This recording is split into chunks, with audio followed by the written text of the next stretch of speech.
Good morning, students. On the last turn, we did till here that Stefano, Trinculo, and Caliban, they were brought in front of Prospero, King Alonso, and Ariel. Prospero, King Alonso, and company by Ariel.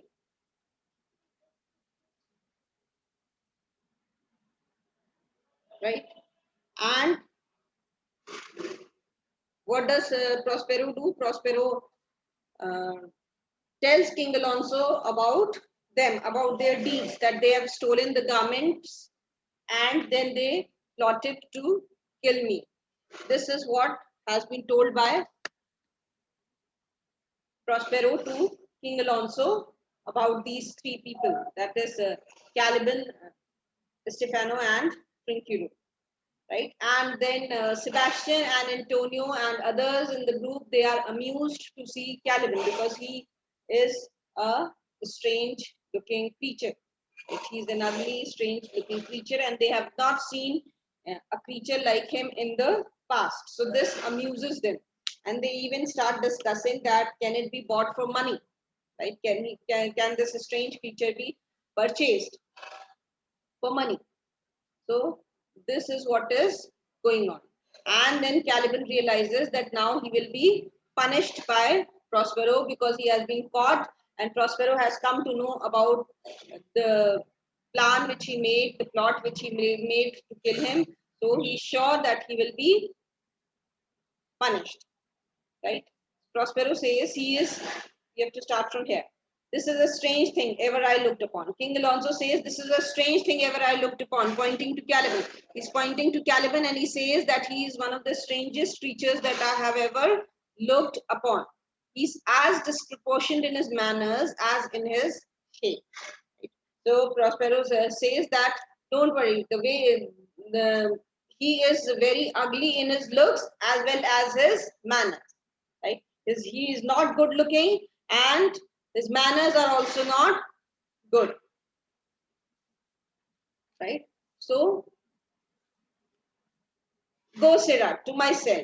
Take with you your companions. Your companions means here, your companions means Stefano and Trinculo. So Prospero says that now this is the punishment which they have got. This is the punishment which Prospero will give them. He says, go to my cell, take your companions. Take your companions means Trinculo and Stefano along with you. As you look to have my pardon, trim it handsomely. Now, this is the punishment which he gets. That now, because you want my pardon, you want that I should forgive you, you want my forgiveness, and because you want my forgiveness, what are you supposed to do? You're supposed to trim myself handsomely, means you're supposed to make it neat and tidy. Right? Because this is the only way in which you can be pardoned for your sins, in which you can be forgiven for your sins. May transform my cell, my cave into a beautiful looking place. If you want me to pardon you, right? Or else you will be punished, right? Else be prepared to face the punishment. If you want to do anything contrary to what I am instructing you, be prepared to face the consequences and the punishment. That I will, and I will be wise hereafter and seek for grace. So now Caliban has finally realized that Prospero is a very powerful man and he cannot live in peace if he goes against him. And so he says that I will. Caliban says that yes, I will do so. I will definitely do so and seek, and I'll be wise hereafter. And now, from now on, I'm going to act wisely. I will not be so foolish. Right? The way I acted in the past, I will not behave in a similar manner in future. And seek your grace. Seek your grace means, and I will always try to seek your mercy. I always try to seek your favor. Right? I will try to win your favor by doing whatever you will instruct me. What a thrice double ass was I to take this drunkard for a god. He's talking about Stefano. He says that I was 3 times double ass to think of this drunkard as a god. I considered this drunkard as a god, as a creature from some other planet. You remember all the great things which Caliban spoke about Stephano, right? So now he realizes his mistake, that he was no more than a drunkard, right? He was not at all a great person. He was just a drunkard, and he took him to be God, to be a very powerful person, to be valiant and brave. So he says that I was really three times double as, means six times an ass, to consider him, to consider this drunkard as a god and worship this dull and worship this foolish creature, worship this fool. All this while I have been doing this, I have been worshipping this stupid creature. Prospero, go to away. So Prospero says, yes, okay, fine. Now you have realized our mistake. So all three of you go and do the work which has been assigned. Leave immediately. Alonso, hence, and bestow your luggage where you find it. So, and then Alonso adds that don't just go and start cleaning the cell.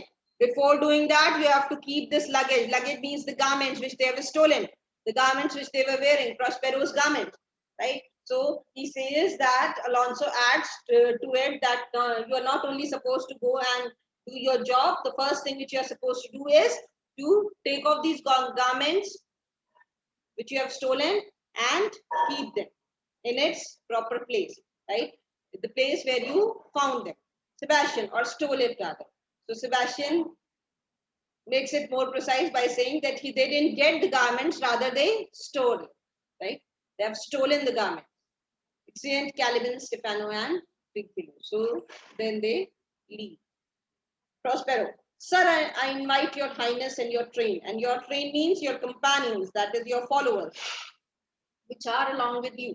I invite your highness. Your highness is for King Alonso. I invite you, my lord, my king, and your companions to my poor cell, right? To my humble cell, I am inviting all of you, where you shall take your rest for this one night, and where you will rest yourself and all these people who are along with you, they will rest for one night. For tonight, we'll rest in my cell, which part of it I'll waste. With such discourse as I not doubt shall make it go quickly. So then he says, and I'm sure that I'm going to waste a part of your night. I will spend a part of this night in telling you some interesting things, which I'm sure will let your time pass quickly, right? There will be so interesting things which I'm going to tell you. I will tell you a few interesting tales and stories which will help you pass your time quickly. So some part of this night will be wasted by me in telling stories. The story of my life and the particular accident gone by. So what will I tell you? What will be the stories related to? The stories which I am going to tell you tonight will be related to the story of my life and the particular accident gone by. And what all events and accidents they happened to me since I came to this island. So after I landed upon this island, what all strange events and accidents I faced, they happened to me. I am going to tell you stories related to it. And in the morning means in the morning, I'll bring you to your ship. And in the morning, we'll go to the place where your ship is safely kept, right? We'll go to the place where your ship is there, and so to Naples. And then after that, what we'll do, we'll go to Naples, right? We will set sail to Naples. And then in Naples, where I have hope to see the nuptial of these our dear beloved Solemnize. Solemnize means celebrated. And in Naples, what will we do? We will attend the wedding. I'll be a witness to the wedding. The nuptial means the wedding, right? I'll be the wedding and the marriage of these two our beloved children, right? There we'll celebrate the wedding of these two beloved children, that is Ferdinand and Miranda. And then retire me to my Milan. And after that, after the marriage ceremony is solemnized, what will I do? I will go back to Milan, where every third thought shall be my grave. And what will I do in Milan? In Milan, I will just keep on waiting for my death. Every third thought means, every third thought here means every frequent thought, right? This thought of that it's time for me to die, I'll be mostly thinking about my death and the end of my life, because Prospero is very old, right? So I will spend my time in praying and meditation and all these things, because my death is approaching. And so every third thought means frequently my mind will be occupied with thoughts of my death. And so I will live in Milan peacefully and wait for my death. Alonso, I long to hear the story of your life, which must take the years strangely.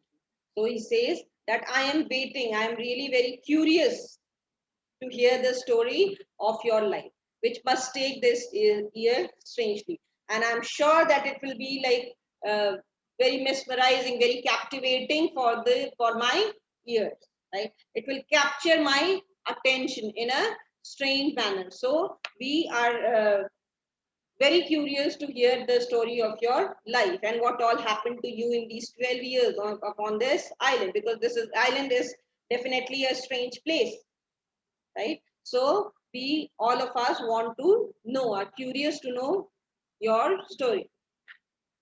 Prospero, I'll deliver all. So Prospero says, don't worry, I'll tell you everything and promise you calm seas, auspicious gales, and sails so expeditious that shall catch your royal fleet far off. So he says that don't worry, I'll tell you everything. I'll tell you all the necessary details of my story and promise you calm seas. And then I also promise you that when we will set sail tomorrow morning, there will be calm seas, auspicious gales. Auspicious gales means winds. So the winds will be in our favor. There will be favorable wind blowing. Nothing will go against and nothing will be unfortunate when we will set sail. So our voyage is going to be a good one. And sail so expeditious that shall catch your royal fleet far off. And we will sail at such great a speed. We will be speedily sailing on the Mediterranean Sea, that we very soon will catch your royal fleet far off. Your royal fleet far off means the rest of the ships of the king's fleet. You remember only this ship was wrecked. What did Ariel do in the beginning of the play? In the beginning of the play, we have been told that all these things, they happen to only the king's ship. And the rest of the ships in the fleet, they went ahead to Naples, thinking that the king and his companions, they are dead, drowned in the sea, right? So he says that, and very soon, and we will move at a great speed, so that very soon we are able to catch up with the rest of the ships in your fleet. My Ariel, check. My Ariel, check. Then he calls out Ariel, aside to Ariel. He moves to one side and starts talking to Ariel and says that my birdie Ariel, my sweet bird, my dear bird Ariel, that is thy charge. This is your responsibility, Ariel, that you have to take care of the winds, the sails, and the speed of the ship, that we are able to catch up with the rest of the ships in the fleet quickly. So this is thy charge, means this is your responsibility. This is your job. Then to the elements be free and fare thou well. So, and after that, after you take care of our ship, the ship in which we will set sail tomorrow morning, after it safely reaches, then you are free. Please you, draw near, right? So I request you, come near me, right? So this is the last instruction given by Prospero to Ariel, and after that, Ariel will be free. With this, we come to the end of the play, and after that, there is an epilogue. Now, what is an epilogue? Any problem till here? First of all, tell me this.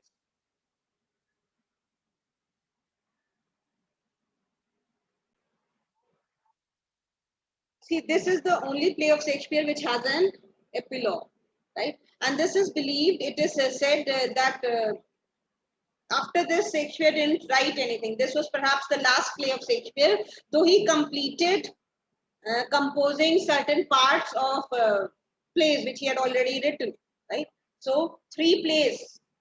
He completed composing 3 plays which he had written parts of these three plays which he had written in the past, but he didn't write any complete play, like any new play after Tempest. So this epilogue can be related. This epilogue, which is spoken by Prospero, it can be related to Shakespeare also, right? Like in this speech which Prospero gives in front of the audience, right? It's like Shakespeare, Prospero giving up magic is like Shakespeare giving up writing.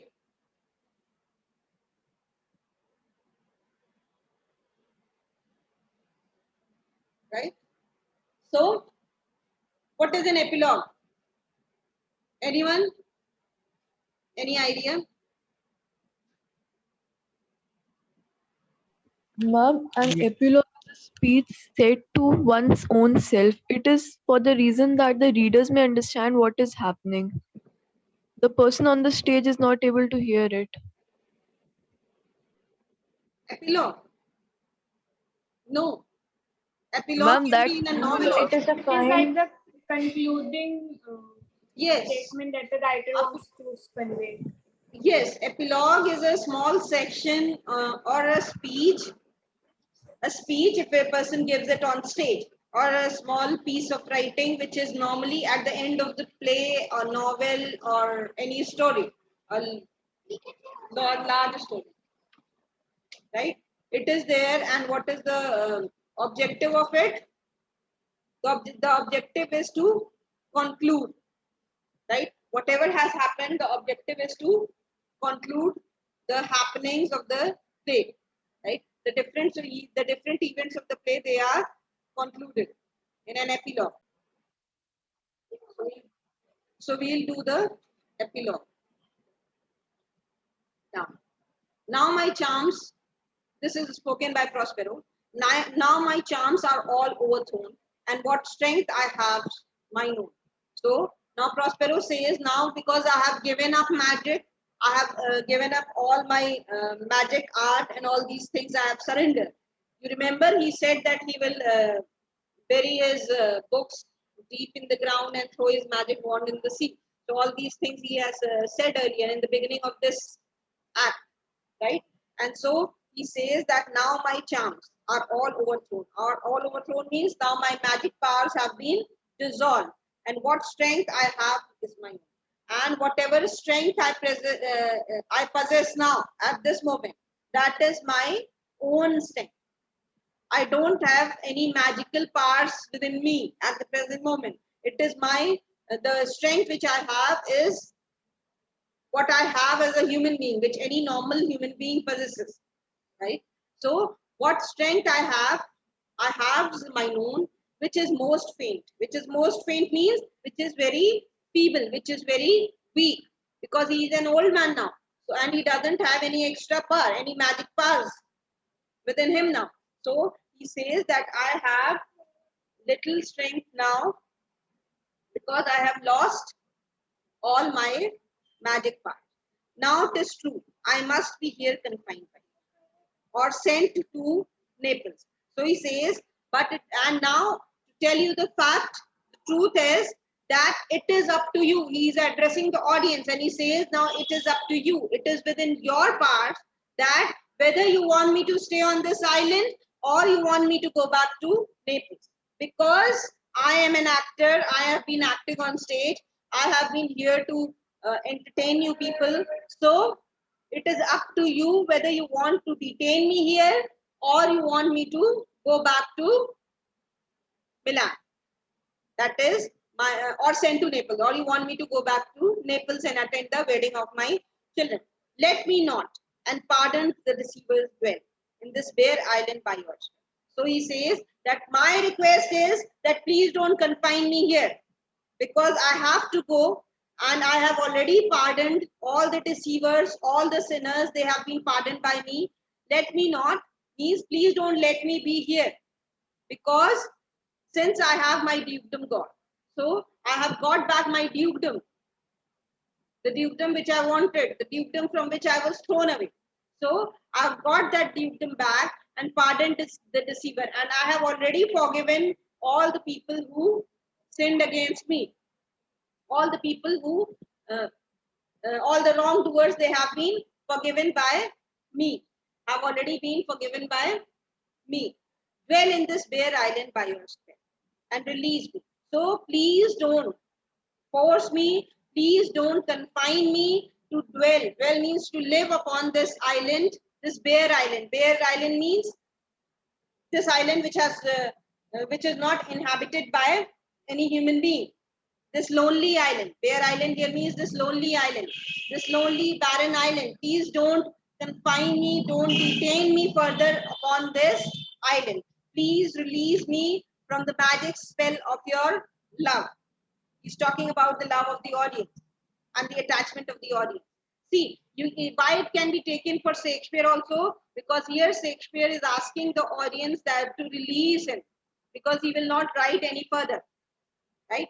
So that is why this epilogue can be related to Shakespeare. He is asking the audience to release him from the confinement because he doesn't want to write further, right? So from their attachment in this bare island, by your spell, by your magic spell, please release me, because I don't want to live upon this lonely island anymore. But release me from my bands, right? From my bands means from the chains, from the fetters, from the things which have confined me, right? So release me from my bands with the help of your good hands. And how can you release me? How will the audience release? After they use their hands and clap by a good round of applause. Because gentle breath of yours, my saint, must fill. And your gentle wishes, your good wishes, they must fill my sails. Your good wishes shall go along with me when I set sail in the sea. Must fill, or else my project fail. So you should applause for me. You should give me good wishes, best wishes, because what will happen? Otherwise, my project, my aim, my target would fail. What was his target as an actor? What was Prospero's target as an actor? To please the audience, which was to please. Was to please means which was to entertain you. He was performing on stage to entertain the audience. So now he requests the audience to please give a good round of applause, or his purpose will be defeated. And to wish good for him, to offer their best wishes to him, or else his project will fail. Now I want a spirit to enforce, art to chant. I want means I lack. Wanting something means lacking. So Prospero says that now I lack the spirits to enforce. Now I don't have any spirits to attend upon me, right? Art to enchant. And neither do I possess magic art, which was enchanting, which was mesmerizing. So I cannot perform any tricks now. And my ending is despair unless I be released by you. And if you don't release me, my end will be in despair. I will have a very sad end if you don't release me of your love. If you want me to be in confinement, if I will be kept detained and confined by you people, I will have a very bad end, a sad end, which pierces so that it assaults mercy itself and peace all. So I request you people to please pray for me, right? What will happen if you will pray for me, if you will relieve me with your prayers, right? Your prayers, they will have a soothing effect on me. They will relieve me, and what will happen? It pierces so that it assaults mercy itself and peace all. What happens? Your prayers will help me to get forgiveness, right? And it will liberate me like it liberates. Prayers, what do the prayers do? They have a liberating effect, right? They give freedom from the sin, right? The mercy which is showered from the heavens, what effect that does it have on humans? It frees humans from the sins and from their faults, from the sins and the faults which are committed by humans. So that is why Prospero is asking the audience to liberate him by praying for him. And you from crimes would pardon you. Let your indulgence set you. So he says, as you are pardoned for your sins by prayer. So I request you all to pray for me and liberate me and forgive me, because now it's time for me to leave. Let your indulgence set me free. So by offering prayers, please set me free. Indulgence here means the kindness, right? Let your kindness be kind towards me and set me free, right? Because now it's time for me to leave and go. With this, we come to the end of this play. Thank you.